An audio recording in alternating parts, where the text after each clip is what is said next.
Friends, it's a pleasure to meet you again on this Trialogue PARDES, a very special webinar series on foreign exchange management, exclusively addressing each and every vertical of RBI directions on implementation of FEMA. Today, we are going to see a very interesting topic.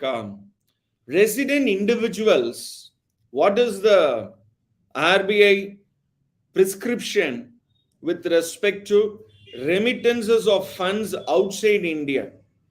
An individual in India, resident, can he remit funds outside India without any restriction, or is there any requirement to get permission? This is a very important topic for one more reason.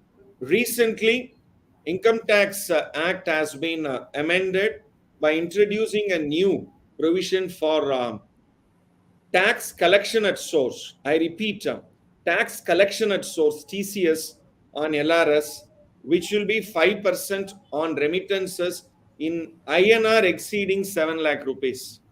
So therefore, this particular session, let me request our CAVV Sampath Kumarji to steer this program ahead. We also have with us Madam Lalita, an experienced banker on forex operations. So over to Sampath Kumarji to steer this program. Welcome Dr. Raju and Madam Lalita and my dear participants for this episode number 4 on PARDES with respect to sharing of knowledge with respect to the foreign exchange implications transactions that is impacting predominantly individuals. Let us go straight to the topic today. The first question is to Madam Lalita. What is the Liberalized Remittance Scheme LRS of US dollar 2,50,000? What is the sanctity or importance about it?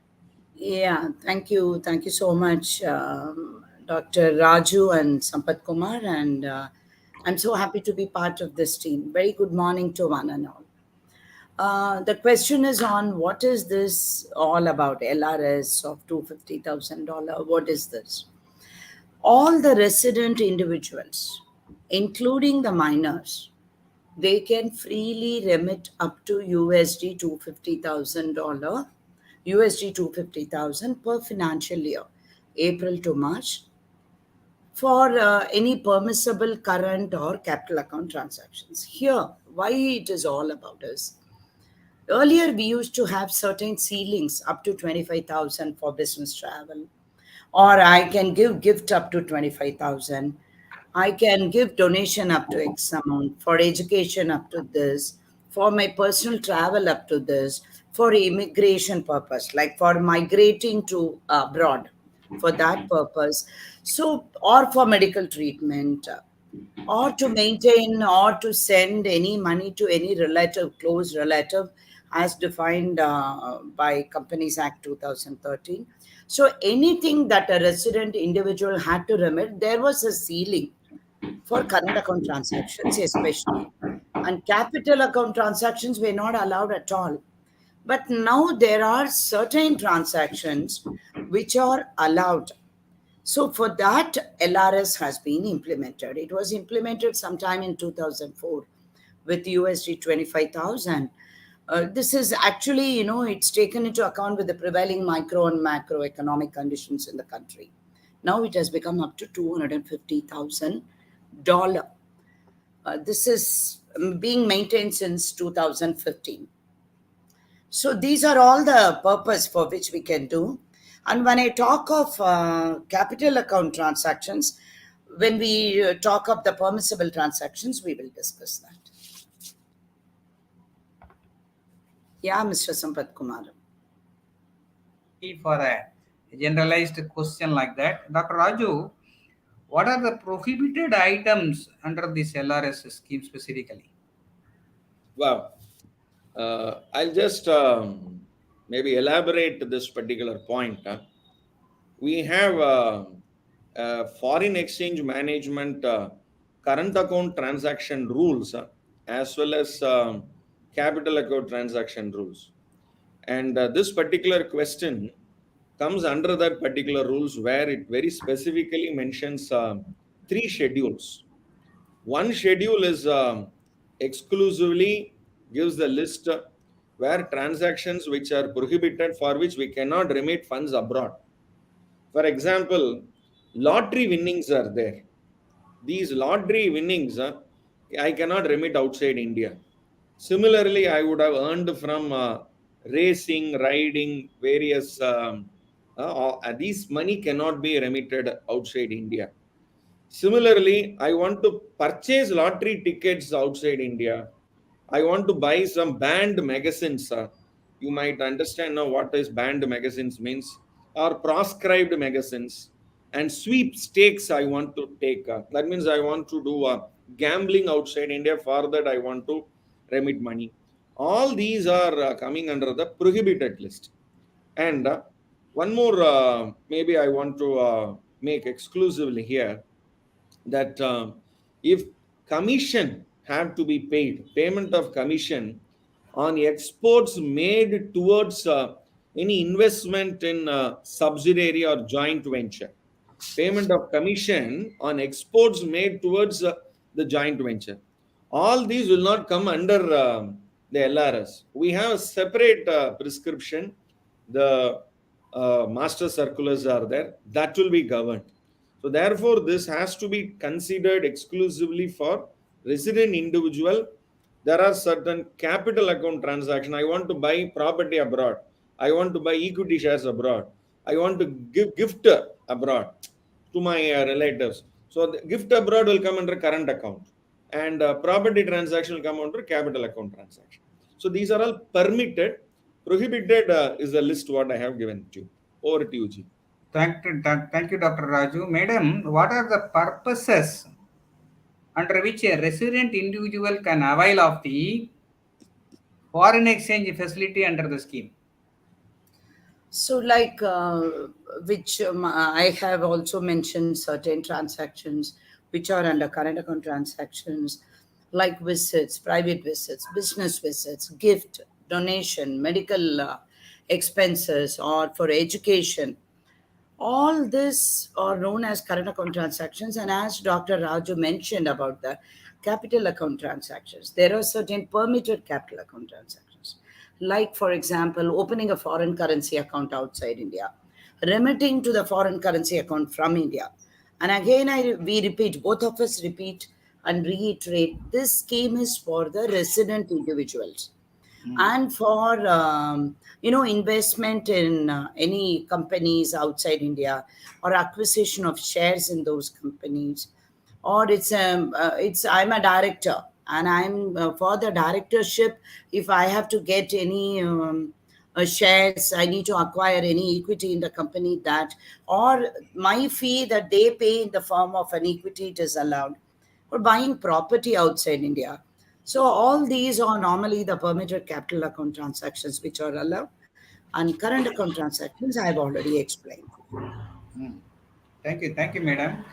Any investment or deposits will either give dividend or interest, Dr. Raju. What is the repatriation benefits or restrictions with respect to such kind of benefits arising out of these investments or Well, deposits? for example, there is a limit of 250,000 US dollar, and maybe in today's price, we have almost touched 80, so it is almost 2 crore rupees. Hmm. So this money, if it is remitted abroad, that will earn some interest, that will earn some dividend. So no, you are only permitted 2.5 lakh US dollar. The remainder you have to remit it back to India. Nothing like that. So that means if I invest in a company there, and I am earning income out of that investment, sir, it need not be brought back to India. So that is with respect to the repatriation part. You are free. Thank you, doctor. That's nice. An extra benefit like. Madam, what are the remittances under this LRS facility scheme? Whether it can be consolidated in respect of family members? Yeah, that's a very, very practical question which all of us go through. It is allowed. it can be consolidated in the sense like I have the funds provided and what is the total amount that I want to send to my son who is studying abroad. So all the family members' account can be consolidated and 250,000 into that many members, it can be done. But one thing is here, what we need to see, one point is that if it is for capital account transaction, it is not allowed. And for a capital account transaction, for example, it's a foreign currency account. I am opening with my husband, then it is allowed. Like they have to be a partner or a party in the deal. Then it has to be a joint account, then it is allowed. And if it is between residents, right, it is not allowed. If it is the I have a foreign currency account, right, or I want somebody else to remit under LRS to my foreign currency account, it's not allowed. So if both are residents, we cannot give to each other in foreign currency for the credit of the foreign currency held abroad under LRS. It's not allowed. So, two resident individuals cannot have a free transfer of the foreign exchange. It has to be by another person and a joint or capital investment. Together it can be done. Who should be a person not resident in India. Correct, madam? Yeah. Yeah. Thank you. Dr. Dr. Raju, the authorized dealers are there. There are self-declarations or that is given by the person, individuals, or there is a check by every process by the authorized dealer. Whether these authorized dealers are permitted to take the declaration as such, whether they are incumbent upon the authorized dealers to check the veracity of the contents in such declaration. Very good question, Jean. Actually, you have a declaration form.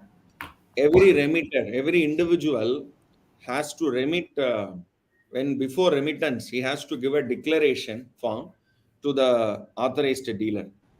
And this declaration form, he has to mandatorily also give the PAN number also. Without PAN number, because when this particular scheme was introduced in 2004, there was no such requirement. And over a period of years, it has been amended many times. It started with 25,000 US dollar. Then it went up to 2 lakh US dollar. Then again, it came down to 75,000 US dollar. And today it has gone up to 2 lakh 50,000 US dollar. Now, PAN is now mandatory. So apart from PAN, they have to give their which account they have to debit. They cannot give it in cash form. So from the bank account only, it has to be remitted abroad, or it can be transferred to the relative, means NRO account. If NRE account is there, that can also be done. And most important, they have to give a purpose code. I repeat, they have to give a purpose code. And this purpose code is what me and Madam Lalita, we were giving that list, current account list and capital account list. Say gift, private visit, study abroad for my children. So I have to give. So I need not give the English, but I have to say the purpose code. And this purpose code are forming part of FETERS, FETERS. FETERS means Foreign Exchange Transaction Electronic Reporting System. So for capital account, for each type of description, you have a separate purpose code. And for current account also, for each type, you have a separate type of purpose code.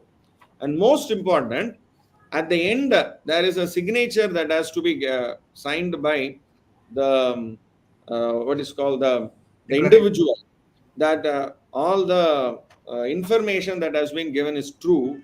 And most important, there is a responsibility of the banker to verify the source. That is why that 1 year criteria is given, but 1 year criteria is not a mandatory one. So whether the money is from the bank account, or if bank account money is not there, they will go through the income tax return forms and all. So that is why that A2 form has to be signed by the individual who is going to remit the money, and also the authorized dealer has to confirm. And this confirmation is very important confirmation. What he will say, that the remittance is in conformity with the RBI instructions. That is the only thing. But the ultimate responsibility of the remittance lies only with the resident individual. Over to you, Ji. So there is a declaration to be taken at its very face value on the basis of the declarant statement, and also to be verified. Ultimate responsibility is on the shoulders of the declarant. That is a Remitter. single one-line thing you are telling. Madam, PAN has been made mandatory with respect to this particular declaration or whatever remittances has been rightly clarified by Dr. Raju. A general question I would like to know from you, madam.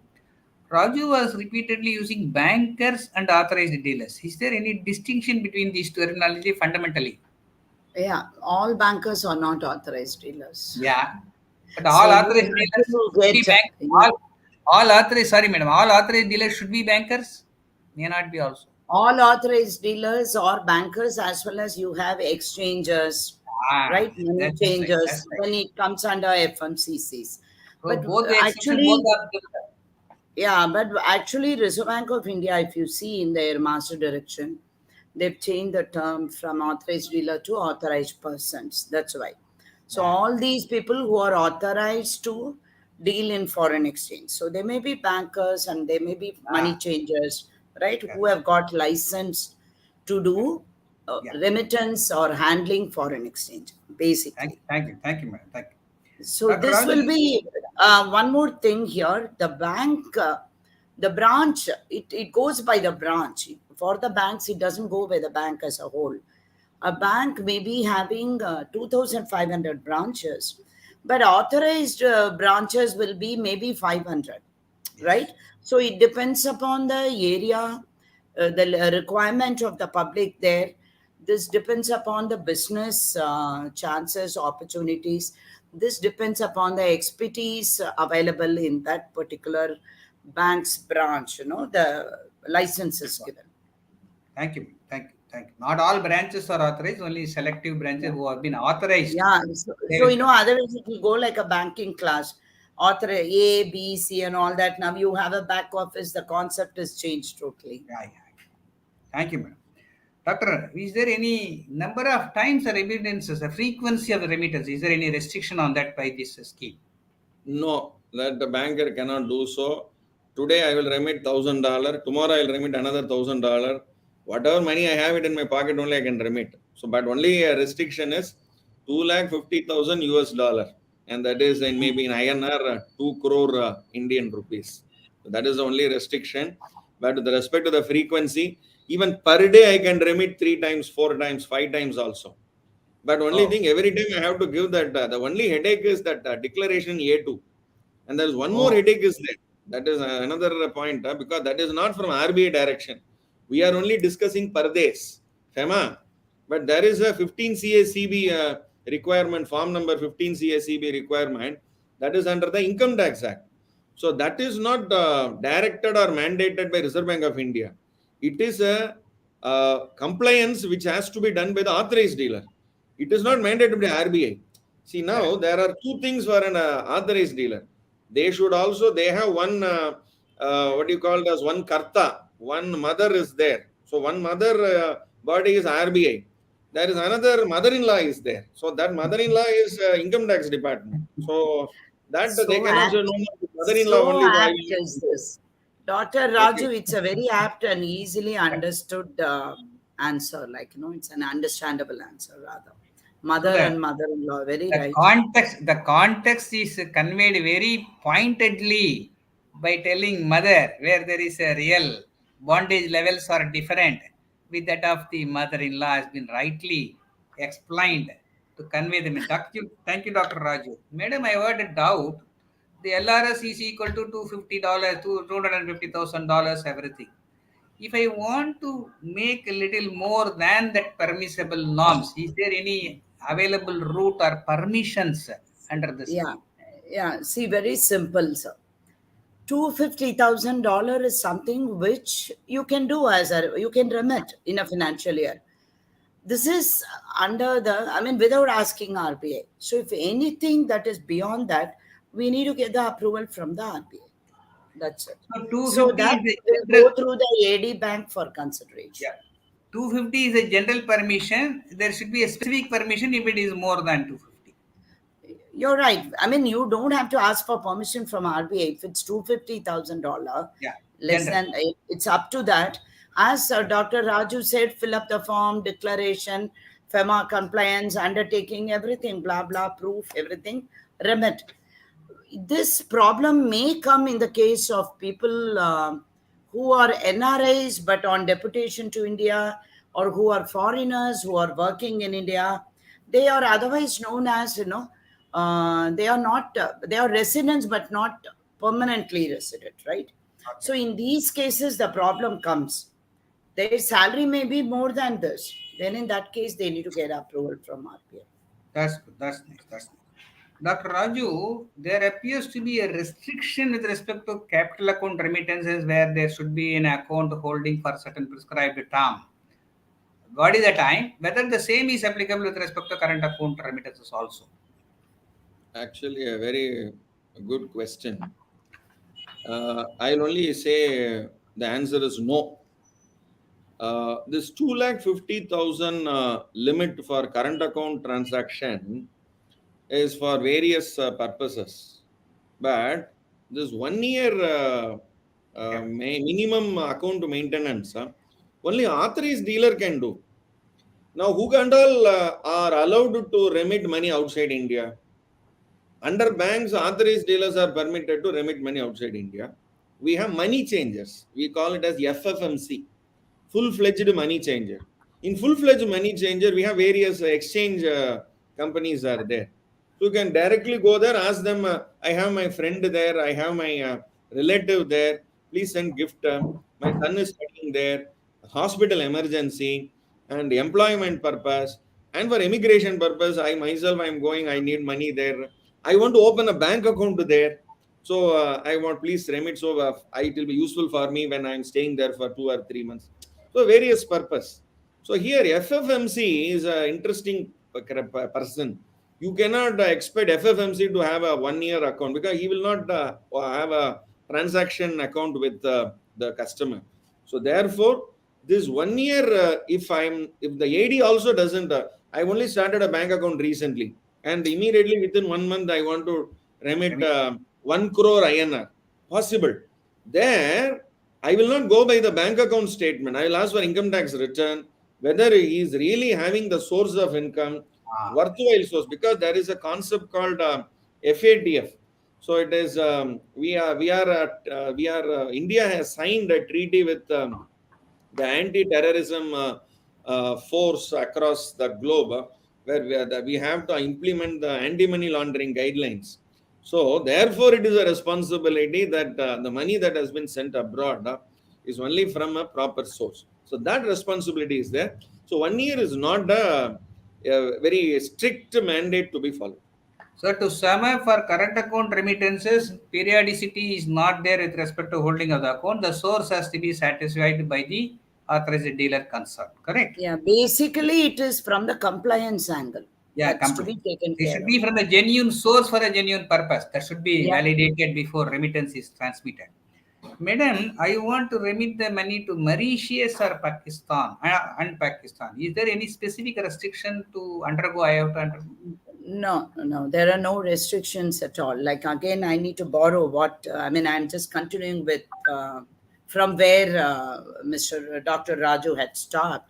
So it's about like these are all basically when you talk of the restrictions for the remittances for current account transactions. There is no such things for Mauritius and Pakistan. We Hmm. can remit. But why this question arises, we need to see, is because of the Hmm. FATF.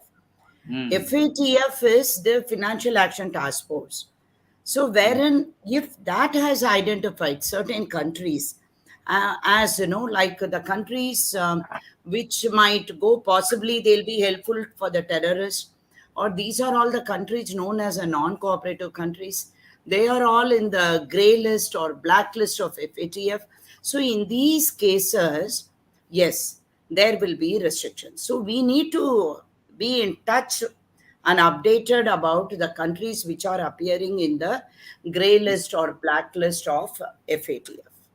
So periodically one has to update and monitor with respect to this We particular keep list on getting before updates. a Yeah, yeah. constant cost. That's nice. Dr. Raju, what are the requirements to be complied with by the remitter concerned? Well, so there is only one requirement. If that bank account is minimum 1 year, very good. If it is not so, he has to give the income tax information and the source of his money that he will be remitting abroad. And most important, he has to furnish a A2 regarding the purpose of remittance, and also declare the funds belong to him, and there is no prohibition, and he is complying all the regulation. And most important, if those documents are required by the AD for verification, along with that form number A2, he has to attach those documents also. So these are the only compliance he has to do. And most important, after giving all this information, AD will carry out the due diligence with respect to these information that has been provided. So that is the only thing. So number one, A2 has to be given, and if asked, he has to provide all the documents.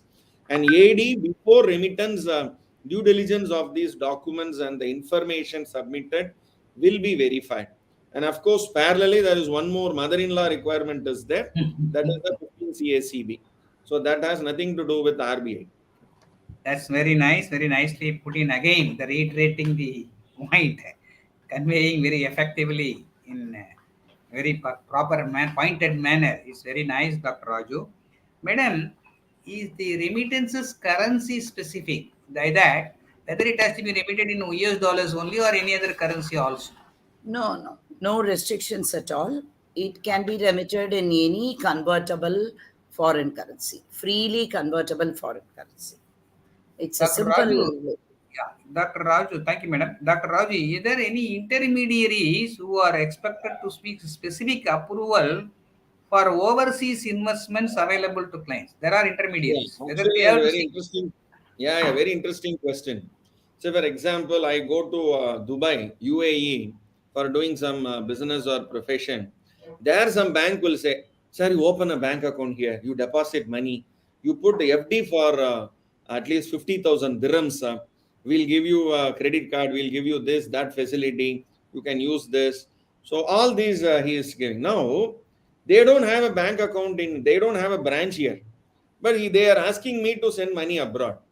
Now, can they act that intermediary? Can they influence me to send money abroad? No. They have to get prior permission from Reserve Bank of India. Mr. Gopal Krishna Raju is in India. We are in Dubai. We want to support them for various operations. So therefore, please permit me to use the LRS scheme so that he can remit that money, maybe through an authorized dealer there, because they don't have an operations in India. So I think Madam Lalita would have experienced many such kind of instances there, because she has been in Dubai taking care of the forex operations for Bank of Baroda. So I'm sure this is a very, very interesting question, because especially for foreign banks, they don't have a operation in India. They have to necessarily go through this approval procedure. Well, here I would just like to say you're talking about the branch of an Indian bank, No, no, no. Only a foreign bank. or They don't have operations in India. yeah, okay. So There, there is absolutely no no presence in restrictions. India. Whether the intermediary, they need to take a specific Okay, prior okay. approval. Then only they can Yeah. go ahead with the transaction implementation. That's very nice, madam. Is there any an individual wants to invest in a debt instrument or an equity instrument? What are the restrictions that is all placed with respect to the kind of investment or the quality of investment, either in debt or in equity? Is there any specific restriction for the? Absolutely no restrictions from, I mean, Reserve Bank of India does not say anything. Ah, See, this is, we all must have heard caveat emptor, mm, right, in law. yeah, Buyer beware, right? yeah, So it is the investor. Ultimately, the investor has to take care. take, the complete due diligence part of it and decide to invest. That's it. So no restrictions, no guidelines on the company where you'll have to invest, how it has to be rated, and all that. Absolutely nothing. Dr. Raju, credit facilities are extended by the AD in Indian rupees or in foreign currency. Whether that can be extended by AD banks to resident individuals' credit facilities based on this under this This scheme is or very important. Actually, you have a capital account and current account transactions. Now, I am allowed to remit 2 crore INR outside India. But for current account, I am permitted. Now, I don't have money, but I've been permitted by Indian government, RBI, to remit 2 crore INR. I don't have money. So, I'll go to bank. I'll borrow. Fund based or non fund based, I'll borrow from bank. And then my son is studying abroad. So, for my son's studies there, I borrow in INR and then can I use LRS route to remit some money? Yes, you can do because there is a current account transaction. Now my son is settled there. He wants some property to be purchased. So now I borrow money and I send to my son. And at that point of time, I have to give a reason for what purpose I am sending. No, this is for a property purchase outside India means they will not permit that money to be remitted abroad. They'll give loan to me, but money cannot be remitted outside India. Very, very oh, important point. So yes. therefore, current account transaction, fund and non-fund based. For example, I'm starting a business there. I'm starting a business in, say, in Canada or in Australia. I start a business, some project I'm starting, for which I need some a non-fund based support is required. So, an Indian bank may give a bank guarantee to me. That bank guarantee can I use outside India? Yes, and that is not a capital account transaction because that is a business transaction. So we have to be very careful. So that is why that fetters is very important. So if the money is going abroad, you fill up the fetters. It is not just filling up the form. So every point I fill it up, there will be a due diligence that has to be done by the banker. So it is very important. Otherwise, banker will be questioned at the back end. So the mother will become mother-in-law then. Okay, so RBI will be very serious there. I agree with you, Dr. Raju. Mother, after some time, when he has got a son, she will become a mother-in-law. That's a good point.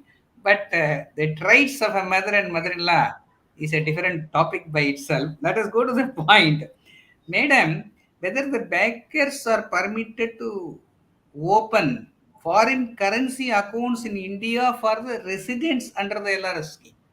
No, no, not at all allowed. It's not possible. Correct. I know that. Principal and resident cannot hold a foreign currency account in India. Correct. Unless he has got certain investments or earnings elsewhere that may be permitted under a No, scheme. there is some, I mean, this is basically what for. Under LRS, I allow people to open foreign currency account in India means totally then our FEMA System. guidelines will change totally. There'll be a lot of other Other implications. ramifications. Yeah, Yeah, you are right. You are right. You are right. Can an offshore banking unit in India, Dr. Raju, be treated on par with a branch of this bank outside India for purposes of this foreign currency accounts No, by absolutely. resident under the No, scheme? no, absolutely. Why? Because I'll just give an example. Say how this money can go outside India only through a bank account. So maybe if a person is having a NRO or a NRE account, even transferring, I'm a resident individual. I want to remit money outside India. I give this form number A2. That money can be deposited in NRE account. So through that it can go. Now there is a foreign offshore banking unit means there is a foreign bank. They have a branch here. Now, can they open an NRE account and through LRS can it be done? Means no, Hmm. that is not possible. Okay, okay. Thank you, Doctor. You very nicely touched upon that particular point. Madam, what are the documents specifically required for withdrawal or remittances of foreign exchange for purposes mentioned and permitted Schedule 3 to Foreign Exchange Management CAT Rules 2015? no, see, when you talk in general about the current account transactions, Yeah, yes, there are a lot of documents. documents which is relevant to Okay. the matter, like for the purpose. For example, I am remitting for my son's education, then the college admission, the I-20, all Hmm. sort of papers, relevant papers, which through which the authorized dealer can ensure that Hmm. the purpose is served, the purpose for which as remittance I claim under LRS, it is done. But what was done in 2015, as Dr. Raju had already mentioned, when there was an amendment, it was made mandatory that PAN has to be, the PAN number has to be mandatory for all the transactions. Why? Again, simple. When we talk now, right now, I mean, what RBI wants to know, the government of India wants to know, key like how a person, an assessee in India, then the Indian assessee, how much has he remitted outside India? They want to know at any point in time. One, now that the TCS has been introduced, which will come under Form 26 AS, there also the PAN number is required. Correct. So the question of additional document, when you say it is the PAN number, it's a must in all the transactions. So through the PAN and 26 says it is tracked down to an individual specific person, what amount, whether he has got the ability and genuinity, everything No, can be. lot of things. They get lot of info out of a PAN. We know that. Yeah, thank you, madam. Dr. Raju, you referred about certain forms, 15A, 15CA and CB under the ITL or whatever that. Whether that is needed for all remittances, including emergency, that the medical expenses are maintenance, so that is also it is covered under the 15CA, 15CB. It's a very good question. RBI and the CBDT both are two different the regulators. So the requirement of 15 CACB is the instruction given under the Income Tax Act. So therefore, RBI will not be concerned about, or RBI will not take any steps with respect to the compliance. Correct. So only the Form A2 compliance RBI will question. And of course, monthly once, there is one more form which they have to summarize how much purchase of immovable property money has gone outside, how many people, investment in equity, how many people have sent abroad, gift, donation, travel purpose, medical treatment, studies abroad. They have to summarize this and give one more statement. That is the AD will give. So it is AD's responsibility with respect to 15 CACB compliance. That is a separate under the different law. So that is why I use the concept of mother-in-law. So that is a different relationship. So RBI is a different relationship. RBI is a different mandate given. So therefore, 15 CACB has nothing to do with the Reserve Bank of India's mandate. Thank you, Dr. Raju. Madam, there is a LLP, there is a partner who is undergoing an education in foreign country for the benefit of the LLP. Whether the amount that used to be remitted is coming under the guidelines and what are such specific permission or restrictions? Yeah, I got it. So you need to go back to the LRS. Originally, who can remit under LRS? It's only for the resident individuals. It's not for the corporate. It's not for the partnership firm. Oh. It's not for HUF. It's not for trust. So but here the LLP is sending this partner for some higher education, which is going for the benefit of the LLP. So it will be deemed as an expenses incurred by the LLP. In that case, it will come under the normal current account transactions, which an LLP can remit. It will not come under LRS. Thank you. Very nicely explained, madam. Madam, you touched about, Raju, madam told about the LLP or corporates. I am a sole proprietor being an individual, whether that is permitted for the purpose, because an individual is a sole proprietor so long as the business is concerned. Can that be, or any restriction under that category of a sole proprietor doing the same remittances for Income Tax Act, sole proprietor, individual, in Telugu we have to say ante okate. So that means only one pan, many faces. So I will have 10 business, 10 proprietor business and one individual income also I will have. So all are one and the same only. So maybe I will send in Mahalakshmi Enterprises. Mahalakshmi Enterprises, when I send, I use my individual pan. When I send the Mahalakshmi Enterprises, sole proprietor Gopal Krishna Raju. And Gopal Krishna Raju also I want to send. I cannot send 2.5 lakhs US dollar, 2.5 US dollar. Put together only one pan only. So everything is connected to PAN. So that is very interesting. So after the PAN has come, this concept of sole proprietor individual has lost its significance. So tracking and management is more efficient through the PAN control than otherwise earlier. Okay. Thank you, Dr. Raju. whether prior approval is required, madam, for opening, maintaining, and holding foreign currency account with a bank outside India for making remittances under the LRS. No, I got not an at all approval. required. Not at all required. This will come under the partial convertibility of capital accounts. It is allowed. So no need to get any approval from RBI. Dr. Raju, the Schedule 3, the foreign exchange current account transfer or whatever the permissions, whether persons other than an individual is covered under that schedule or permissions. Very Same. interesting question. Actually, madam was referring to not applicable for corporates, firms, HUF, trust, etc. But I want to make one small change. Ah. Say this particular schedule has given a exception. Now, what is the exception? So let me give you an understanding.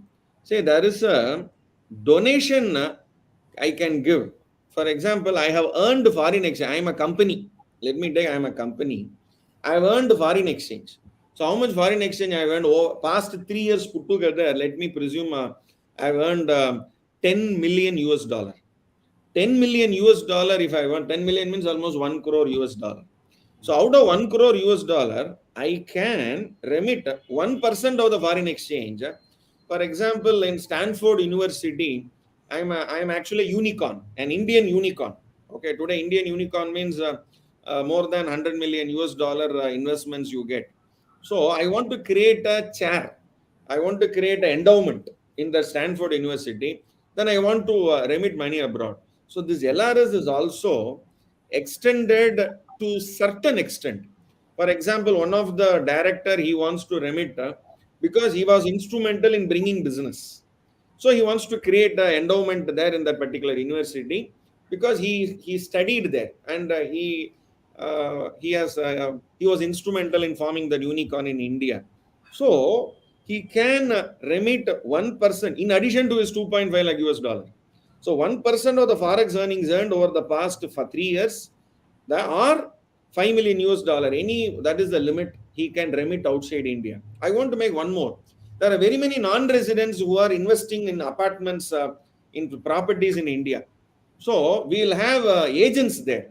For example, NRIs in Canada, NRIs in UK, Switzerland, and Ireland, in Dubai, Australia. They'll invest in properties in Mumbai, Chennai, etc.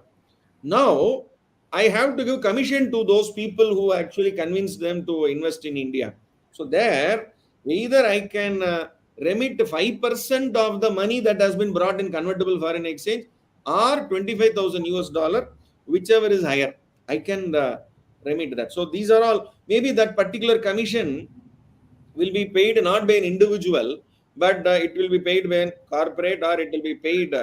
So these are some extension in LRS they have made only to for the benefit of our country. Dr. Very Raju, in simple terms, I understand predominantly this is applicable to resident individuals with respect to LRS. Only, There only. are certain extended or exceptions, the way you have pointed one or two instances. other than So, individuals. so one need to have it in mind. It is not 100% resident individuals, probably 97% understand as a layman. Few of the items which is specifically permitted is also included in itself. These are Okay. all genuine transaction. You cannot I say no, no. understand. You go and ask permission I with was RBI. thinking, Dr. Raju, I was thinking it is applicable only to resident individuals.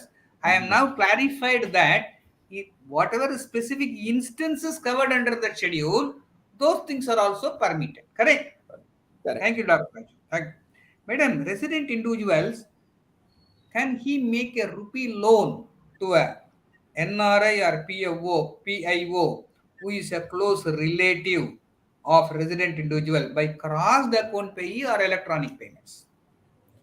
It can be done. Basically, when you say LRS, Liberalized Remittance Scheme, when it was introduced, the idea was to make the remittance by a resident individual a little flexible, right? Some sort of a flexibility the RBI wanted to give. So, can I give a rupee loan to an NRA or a person of an Indian origin? who is my close relative, as we have always been discussing about the Companies Act 2013, as it is mentioned over there. Correct. Yes, it is allowed. That's But there are certain conditions. One, oh, it has to be a loan which has to be repaid within 1 year. oh, Two, it will be free of interest. So it is not something I give to gain out of this transaction. When it is within the family, where is the question of charging them interest? correct, correct. Then, when you talk about the overall limit, yes, this is again the same $250,000 in that entire financial year throughout. This cannot exceed that amount. Okay. What for it can be given? It can be given for the receivers, the beneficiary's personal requirement. I can't say beneficiary, the borrower's personal requirements, or for doing any business purpose in India. So mainly it is for the activity for which the investment can be made in India. So when I say again investment in India, there are certain restrictions like investing in nidhi companies or chit funds, investment in plantation activities or agriculture, or trading in any TDRs, we say, that is transferable developmental rights. All this is not allowed. In these cases, the loan amount cannot be utilized for these purposes. So that means when I say yes, I cannot give loan to my close relative to invest in India in real estate or investment in plantation activities. What sort of a clarification do I get further? One, if it is a plantation activity, it is not allowed. Okay. Two, if it is for a real estate business, again in the real estate business, it may be for construction of certain residential or commercial premises, or anything to do with the infrastructure like roads or bridges, vagera. That is allowed, not an issue. Okay, so this loan amount, can I send it outside India? He is or she is a resident close relative. The loan amount can be credited to the NRO account. So it is kind of restricting the utilization to Correct. India only, within India only. So it cannot be remitted outside India. But the repayment, so we have spoken about, can we give? Yes, for certain cases. Correct. Where the amount can be sent. Can it go outside India? No, to the No. NRO account. What is the tenor? 1 year. What about the terms and conditions, rate of interest, free of interest? How is it repaid? It can be repaid by inward remittances from abroad. Super, super, So it super. can be like either from the NRE account or from the FCNR account, or it may be, of course, to the debit of the NRO account up to $1 million in a financial year, subject to submission of our Dr. GKR's favorite 15 CACB. It is allowed. Very, very nicely keeping the objective of conserving the foreign exchange. If that perspective, if it is liquid into the money should be, the lent money should be within India. The repayment should come from a foreign inward remittance. Yeah. That's the whole objective, which is nicely explained in a detailed fashion, madam. I want to know fundamentally one doubt, which I should have asked as the first. The 2,50,000 sacrosancy about that particular number. Per year 2,50,000, madam. Whether it is per individual, the family member, husband, father, mother, like that, each one, or it is the family 2,50,000. No, it is individual. Yeah, In my family, if we are four, yeah. I can send up to $1 million. That's not a That's problem. it. 250, 250 each per year, per person, 2,50,000 is the maximum ceiling. Yes, Under. yes. Thank you. And Dr. Raju, madam I will highlighted. also add. I will also add. Maybe as an user, I want to remit in my account 2,50,000 US dollar, and I will also remit on behalf of my father also 2,50,000, on Yeah, behalf it of my can mother go also from my account. 2,50,000, on behalf of my minor son also 2,50,000. So all these can be That is remitted. what we mentioned in one of your questions about Yeah. consolidation. Consolidation. That's an indirect. That's a very pointedly now getting amplified, because consolidation is the consolidating the amount or something. It is very individual. Is very trusted. Limit is consolidated. Very nice. Last question, Dr. Raju. Madam highlighted about the lending with respect to the borrowal or lending without interest within 1 year, all that condition. Whether gift can be made under the scheme to a relative, the logic of the question, what is applicable to the lending, is applicable for a gift, or whether any restriction for a gifting of. Actually, I will divide this into two parts. Yeah. Through AD, I can send gift abroad. Okay. But if I have to give a gift individually without informing AD, I want a gift. For example, I am a father, my son is having an NRO account, and I am, or my wife is the joint account holder, and there is a requirement. So, can I give through a crossed check? I want to deposit that money there, or the electronic transfer I want to do through that particular account. Can I do so? Yes, I can do, but within the overall limit. But only point is declaration A2, E2 and all will not be there. But next time when I am remitting through an AD, I have to ensure that these limit I don't cross. This is a very, very important. So without, and only one thing, since it is only gifted to an NRO account, and within the overall limit of 250,000 US dollar, and it cannot be remitted outside India. It will Correct. only be used within India. So that is one challenge Control. is there. So, Effective control. Very nice, Dr. Raju. There was a question by one of the participant. If you can take any, Dr. Raju or Madam. I said, Murari Associates, yeah. if any resident individual want to invest in unlisted company abroad, can he do so under LRS? Yes. This point we have discussed at the beginning itself. Yeah. We can do so. Very nice. Very nice. Though it took a little more time, it has got the pointed analysis of various permutations and combinations of an LRS scheme. It is very exhaustive. Thank you, Madam Lalita and Dr. Raju. Thank you. Thank you. Thank Thank you you very very much. Thank you. much, Sambit Kumar ji. Thank you, Lalita Madam, for this wonderful session. LRS being a very important topic after understanding the NRO, NRE as well as FCNR account, the relevance of remitting money abroad by resident individuals, I'm sure people definitely will take it. And that is very, something which all of us come across practically on day to day now. Nowadays, our kids are there in foreign countries, some money flows, this Yeah, and that. that's right. It's all very relevant and useful to our participants and Yeah. viewers. Thank you. Thank you very much, madam. Thank you all. Thank you so much. Thank you.